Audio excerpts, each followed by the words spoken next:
bir davlatda o'qituvchilarga maosh chiqdi plastikda.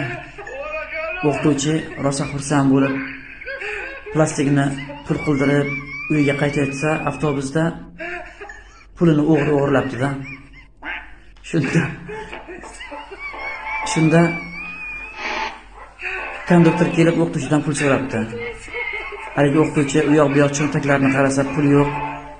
Shunda haligi o'g'ri o'qituvchini pulini o'zi to'lab qo'yibdi-da. Shunda o'qituvchi xursand bo'lib,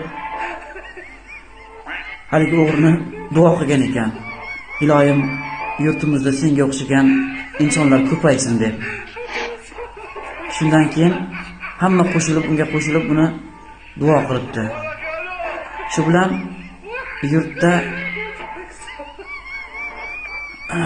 ozginasini xalqqa berib, ko'pini o'zi yeygan o'g'rilar ko'payibdi-da.